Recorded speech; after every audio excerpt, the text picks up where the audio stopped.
sa totoong kriminal, laban sa totoong magnanakaw, sa totoong parang ay ang Marcos, Romualdez, Saldico, kinarado nila ang tawag. Marcos resign! Marcos resign! Marcos resign! Marcos resign! Marcos resign! Marcos resign! Marcos resign! Alam niyo mga kababayan, noong araw, sinasabi nila ang Marcos ay magnanakaw. Hindi ako naniniwala dahil hindi pa ako pinagpanak noong presidente si Marcos Sr. Nang naging presidente, itong si Marcos Jr. Ngayon, naniniwala na ako na yung tatay ko na ay nagmana dito sa kanyang anak na magnanakaw. Huwag mo tating ilihis ang tunay na pinaglalaban ng taong bayan. Panagutin ang mga magnanakaw sa kaban ng bayan. Huwag po tayong magpa-divert sa ibang mga grupo na hindi kayang sumigaw ng Marcos resign. Kailangan po natin magkapit-bisig, ipaglaban po natin ang mga mamamayang Pilipino na tunay pong ninakawan ng mga kawatan sa gobyerno, sa Kongreso, Martin Romualdez, Saldico at Bongbong Marcos. Alam po ninyo yan. Mula noon, pinatalsik po ninyo ang Marcos Sr. Bakit ngayon ay hindi po ninyo kayang patalsikin itong si Bongbong Marcos Jr. na siya ang tunay na may kasalanan sa nakawan sa gobyerno? 1.2 trillion pesos flood control projects, lahat po yan ay mga multo. Sino po ang magpakanan yan? Kundi ang Marcos government. Huwag po natin ilihis yung tunay na may kasalanan. Ang kasalanan po ay ang gobyernong Marcos. Ang may kasalanan po ay ang presidente ng Republika ng Pilipinas na ang tagal na pong panahon, almost 4 years, hinayaan po niya ang nakawan sa gobyerno. Huwag po tayong pumayag na hindi siya managot. Araw-araw po tayong kumakayod, araw-araw po tayo nagbabayad ng tax para lamang bakain, para lamang nakawin ng mga kawatan sa gobyerno. Gumising po tayo mga kababayan ko. Tundukin na po natin kung sino po ang tunay na may kasalanan. Ang tunay po na may kasalanan ay si Bongbong Marcos. Kaya sabay-sabay po tayong sumigaw. Marcos resign! Marcos resign! Marcos resign! Marcos resign! Marcos resign! Marcos resign! Marcos resign! Marcos resign! Marcos resign! Marcos resign! Kumakampi sa mali! Nakakahiya! Mga Pilipino! Kumakampi sa nagpapalubog sa kanila! Nagpapalubog sa kanila! Para sa kanilang kamatayan! Ngunit nandito sila para ipaglaban kuno! Nakakahiya na kayo! Ginising na po tayo mga kababayan ko. Kung hindi po tayo mag-ingay, sino ba? Kung hindi po tayo lumaban sa puna na nagpapahirap sa bayan, sino pa? Matatalino tayong mga Pilipino. Huwag po tayong pumayag na gawin tayong tanga habang buhay ng pamilyang Marcos kasama yung Romualdez at Saldico. Sila po ang tunay na may kasalanan. Sila po ang tunay na sindikato sa kaban ng bayan. Huwag po natin bulagin ang ating mga sarili. Araw-araw po tayo nagpapagod. Araw-araw po tayo naghihirap. Lumalaban po tayo ng patas para sa mahal nating Pilipinas. Subalit nakakalungkot, nagtawatak-watak ang Pilipino dahil sa mga personal na interes at pang politikong agenda. Gumising na po tayo bayan. Ito po ang tunay na pagkibaka. Ito po ang tunay na katotohanan na dapat nating tumayo, tumindig, kapit-bisig. Alisin po natin yung personal agenda. Alisin po natin yung personal na interes po ninyo.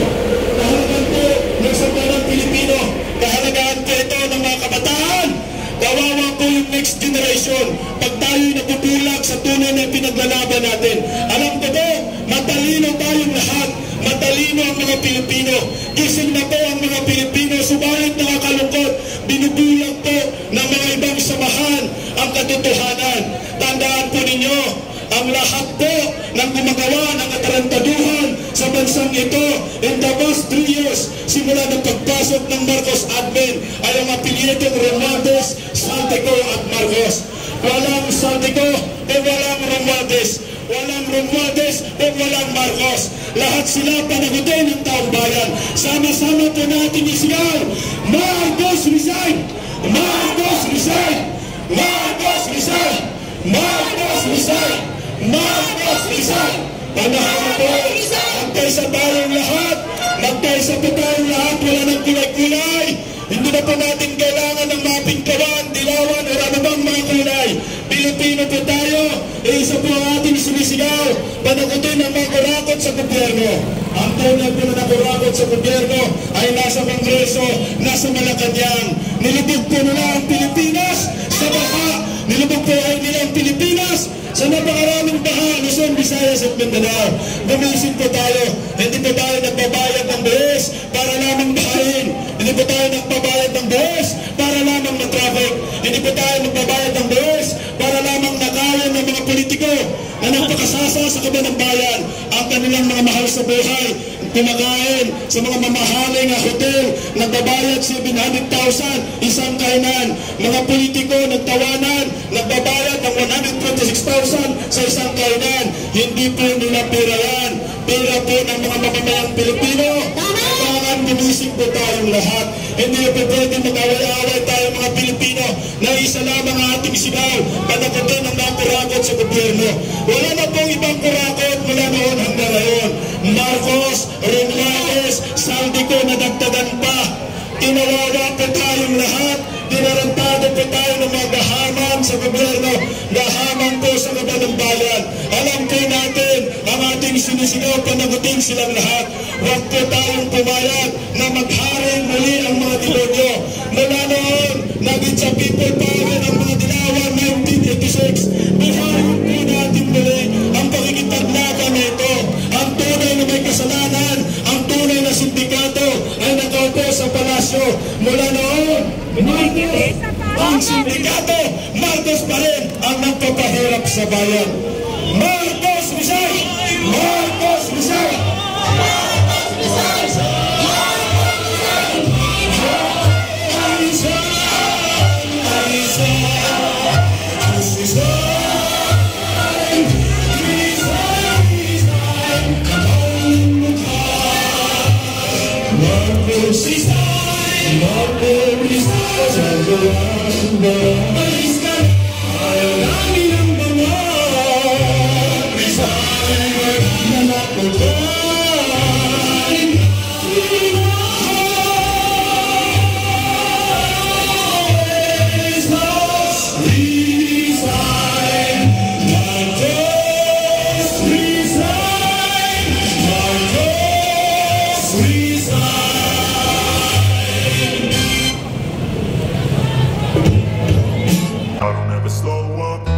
Take shit, I got no love for the fakeness. If you wanna play tough and wanna hate this, I'll always show up.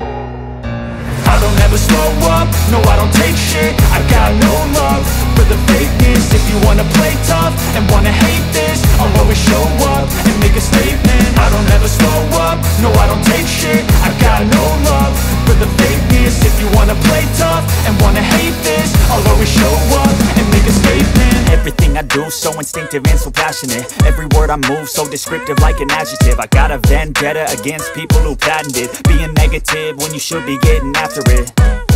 I got facts over tracks, this and that. Spitting slow, spitting fast. I could roast, I could gas. Think I'm okay at last, but I don't know if that can erase all the past. And the pettiness, a reflection of the emptiness. Hilarious, you think you're worth my time, you're delirious. Mysterious, because you hide behind a fake exterior. Inferior, you know I'll always be a bit superior. Get off of me, this ain't no humble brag. I want you to hear words, you can say them back. I want you to feel free from the chains at last, and to believe in what you got, it was built to last, yeah. Now that I've been put through hell, I never got anyone's help. I had to do it all myself. I don't ever slow up, no I don't take shit. I